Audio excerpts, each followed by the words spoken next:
Welcome to Mysteries and Crime, where the line between beauty and brutality is thinner than you think. Tonight, we explore the chilling saga of the Ken and Barbie Killers, Bernardo and Karla Homolka. Clue for tonight's case: what seemingly innocent moment marked the point of no return? Between the late 1980s and early 1990s, a series of abductions, assaults, and murders shocked Ontario, Canada. The victims, young women. Promising futures stolen.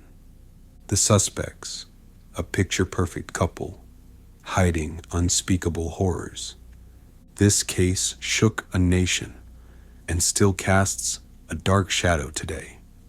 June 29th, 1991. The remains of 14-year-old Leslie Mahaffy were discovered encased in concrete blocks dumped in Lake Gibson near St. Catharines, Ontario. She had disappeared just 2 weeks earlier after attending a friend's wake. Her mother reported her missing when Leslie failed to return home that night. What law enforcement found sent shockwaves across the province and far beyond. The concrete was heavy, deliberately sealed, and inside, pieces of a young life brutally ended. Investigators would later find that Leslie had been kept alive for several days, reportedly tortured, videotaped, and ultimately murdered. Less than a year later, on April 16, 1992, 15-year-old Kristen French vanished in broad daylight while walking home from school in St. Catharines. 3 days later, her nude body was discovered in a ditch, her hair chopped unevenly, her hands bound with twine. Kristen had reportedly been held captive for 3 days, subjected to repeated assault, and eventually strangled. The murders bore similarities, disturbing, strategic, and sadistically personal. At first, there were no obvious suspects, no clear motive, but a trail of carefully hidden evidence and a secret videotape would eventually crack the case wide open. And at the center were Bernardo and Karla Homolka. Leslie Erin Mahaffy was born in July of 1976 and lived in Burlington, Ontario. She was known to be spirited, social, and deeply loved by her family and friends. Leslie was in her early teens, just 14 years old, when she crossed paths with pure evil. According to reports, she had missed curfew on the night of June 15, 1991, after attending a friend's memorial service. Her home was locked when she arrived, and she never made it inside again. That night, she vanished until her dismembered remains were discovered weeks later in concrete blocks sunk in a local lake. Kristen Dawn French, 15 years old, was a strong student and competitive athlete. Born in May of 1977, Kristen lived in St. Catharines with her parents and attended Holy Cross Secondary School. On April 16, 1992, Kristen was walking home from school, as she did most days, when she was approached by a couple asking for directions. Witnesses would later recall seeing her talking with them near a church parking lot. Moments later, she was gone. Both girls were reportedly held captive, subjected to prolonged assaults, and filmed during their final days. The cruelty was deliberate, staged, and beyond comprehension. Their names are now etched into Canada's collective memory, not only for the tragedy of their deaths, but for the horror of what came to light about those who ended their lives. Paul Kenneth Bernardo appeared on the surface to be the definition of charming. Born in August of 1964, he grew up in Scarborough, a suburb of Toronto. From the outside, Paul was clean-cut, polite, and seemingly well-educated. But beneath the surface, authorities later revealed he harbored violent fantasies. According to law enforcement, Bernardo had already been active before the murders, suspected in a series of brutal sexual assaults throughout Scarborough. Dubbed the Scarborough Rapist, he was linked to more than a dozen attacks between 1987 and 1990. Despite several composite sketches and a DNA sample being submitted in 1990, Bernardo remained free for years due to lab delays. Karla Leanne Homolka, born in May of 1970, met Paul Bernardo in 1987.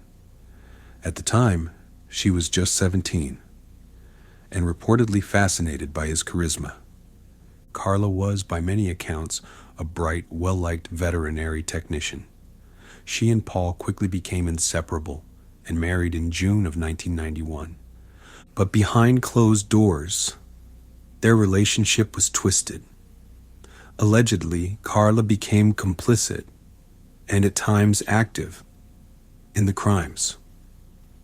Most disturbingly, she is reported to have helped orchestrate the rape and death of her own sister, Tammy Homolka, a crime allegedly filmed and committed on Christmas Eve, 1990.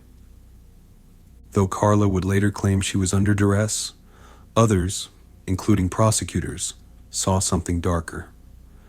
Their suburban appearance masked a hidden life of manipulation, domination, and premeditated violence. From the outside, Paul Bernardo and Karla Homolka seemed like any other couple. But behind closed doors, according to court documents and videotaped evidence, they orchestrated some of the most disturbing crimes in Canadian history. The first death connected to them was not at first labeled a crime. On December 24th, 1990, Karla's youngest sister, 15-year-old Tammy Homolka, died suddenly after a family gathering. According to the official report, it was alcohol poisoning. But the truth, investigators would later allege, was far more sinister. Prosecutors claimed that Tammy had been drugged with veterinary-grade sedatives, substances Karla had access to through her job. She and Bernardo allegedly rendered Tammy unconscious, and during that time, an assault occurred. Tammy choked and stopped breathing. Emergency responders were called, but she was pronounced dead that night. No charges were filed at the time. That pattern of calculated planning, concealed violence, and the manipulation of public perception would continue. 6 months later, on June 15th, 1991, Leslie Mahaffy, aged 14, was last seen trying to get into her locked home after curfew. According to police reports, she encountered Bernardo outside her home and was allegedly offered help. She disappeared that night. Days later, her remains were discovered, dismembered and encased in concrete blocks. The blocks were found dumped in Lake Gibson, weighted and partially submerged. The autopsy could not determine an exact cause of death, but the condition of the remains indicated the act was intentional, systematic, and cruel. Less than a year later, on April 16th, 1992, Kristen French, aged 15, disappeared in broad daylight. Eyewitnesses reported seeing a couple approach her in a church parking lot. One asked for directions. The other forced her into a vehicle. Kristen's body was found 3 days later, bound, her hair unevenly cut, and with signs of restraint. Court records would later reveal she had been held during the Easter weekend and subjected to prolonged psychological and physical torment. What made these crimes particularly harrowing was not just their brutality, but the way they were documented. Authorities later recovered videotapes that showed scenes involving both suspects, evidence that led to the final unraveling of their public image. On those tapes, According to judicial transcripts, Karla is seen participating, not merely observing. She would later claim she was a victim of coercion, but the recordings painted a far more complicated picture. Shortly after Kristen French's murder, police began linking the crimes. Then came Karla's hospital visit in early 1993, allegedly due to domestic violence. She moved out and began cooperating. She provided the key, knowledge of the hidden tapes. Those recordings became the core of the Crown's case. They did not just capture evidence of crimes. They captured intent, involvement, and the collapse of two carefully maintained facades. In the end, the truth wasn't whispered. It was filmed. Throughout the late 1980s and early 90s, Paul Bernardo remained under the radar, despite serious allegations. He was first questioned in connection with the Scarborough sexual assaults in 1990. He voluntarily submitted a DNA sample, a move that, ironically, may have prolonged his freedom. Due to backlogs in Ontario's forensic testing system, the DNA was not analyzed until late 1992. When results finally returned, they linked Bernardo definitively to at least 3 sexual assaults. By then, Karla Homolka had moved out of the couple's home following a reported incident of domestic violence. She told her family, and eventually the police, that Paul was dangerous. What she didn't initially say, though, was her own role in the deaths. Investigators became suspicious and pressed further. When Karla hinted at the existence of videotapes, a search warrant was issued. Hidden inside a ceiling light fixture were the tapes that changed everything. Despite DNA evidence linking Paul Bernardo to earlier assaults, the murders of Leslie Mahaffy and Kristen French presented unique difficulties. Their bodies had been cleaned, and in Leslie's case, dismembered and encased in concrete. Forensic teams struggled to extract physical evidence beyond broad indicators of trauma and restraint. In the Kristen French case, lack of immediate leads meant no physical evidence was collected at the initial abduction site. The turning point came with the tapes, visual documentation that confirmed both identity and intent. Experts testified that the footage showed acts involving both Bernardo and Homolka, scenes that matched known timelines and victim conditions. Because of these tapes and Karla's cooperation in exchange for a plea deal, the case was able to move to trial, though additional forensic tools would later be used to reanalyze aspects of the evidence. Nothing altered what had already been made painfully clear. The horror was documented, frame by frame. The public response to the revelations about Paul Bernardo and Karla Homolka was one of disbelief, then rage. In the quiet communities of Burlington and St. Catharines, where the victims once lived, fear gripped the streets. Parents held their children closer, schools tightened security, and strangers were eyed with suspicion. When news of the videotapes broke, outrage turned into protest. The most vocal criticism wasn't just aimed at Bernardo. It was at Karla. Her plea deal, 12 years in prison in exchange for testimony, sparked accusations of betrayal by the justice system. To many, she didn't just witness the crimes. She participated. The press dubbed them the Ken and Barbie Killers, not for glamour, but for the shocking contrast between appearance and reality. From tabloids to primetime news, the case dominated headlines across Canada and beyond. Reporters camped outside courtrooms. Sketches from inside the trial were splashed across front pages, but media access to the case was restricted. The videotapes were sealed under publication bans, and their contents described only in chilling detail by legal officials. The sensationalism was unavoidable, But beneath the spectacle, a deeper question echoed. How could two seemingly ordinary people commit such extraordinary evil? Before Bernardo and Homolka were identified, police considered various theories. Initially, investigators believed the murders of Leslie Mahaffy and Kristen French might be linked to a serial predator, possibly the same individual responsible for the Scarborough sexual assaults. Bernardo was actually questioned in 1990, but dismissed due to his seemingly polite demeanor and cooperation. Ironically, he even joked with officers, creating a false sense of trust. Some believed there was a third accomplice, but no credible evidence ever emerged. The most debated theories centered not around outside suspects, but around Karla Homolka herself. Was she truly coerced, as she claimed? Or did she manipulate both Paul and the legal system? The videotapes complicated everything. Her behavior in them contradicted her narrative of victimhood, leading many to believe her plea deal was made in ignorance of critical evidence.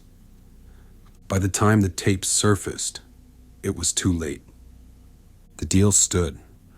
Paul Bernardo was arrested in February of 1993. His trial began in 1995 and lasted for months. Due to the graphic nature of the tapes and the risk of prejudicing the jury, strict publication bans were placed on key details. Even the press was forbidden from viewing the tapes directly. Bernardo was ultimately found guilty of 2 counts of first-degree murder and several other charges, including kidnapping and assault. He received a life sentence with no possibility of parole. Karla Homolka, having already accepted a plea bargain, was sentenced to 12 years. Public outrage intensified when it became clear the prosecution had not seen the tapes before the deal was made. Karla was released in 2005. Today, she lives under a new name. For many Canadians, justice still feels incomplete. The case remains one of the most controversial in the country's legal history. Despite the convictions, questions still hang in the air like fog over Lake Gibson. Was Karla Homolka a manipulated accomplice or a calculating partner? Were there other victims, others who never came forward? And why did it take so long for DNA results to be processed when lives were still at risk? The videotapes, still sealed by the courts, have never been seen by the public. Their contents remain described only in chilling detail by prosecutors and witnesses. The facts are known, but the full truth may forever remain hidden behind legal walls and plea bargains. This case changed Canada. It led to reforms in DNA processing protocols and renewed scrutiny of plea deals in violent crimes. The phrase Ken and Barbie Killers entered the public consciousness, not for its catchy contrast, but for the terror it masked. Law enforcement training now references this case when discussing hidden predators, those who present as ordinary but hide extraordinary darkness. More than 3 decades later, the names Leslie Mahaffy and Kristen French are remembered not for how they died, but for how they revealed the failure and the necessity of vigilance. Tonight's clue question: what seemingly innocent moment marked the point of no return? Could it have been a single decision? A single night? A single misplaced trust? What do you think? Drop your thoughts in the comments. And don't forget to subscribe for more cases that still haunt the headlines. As always, stay curious, stay vigilant, and stay safe.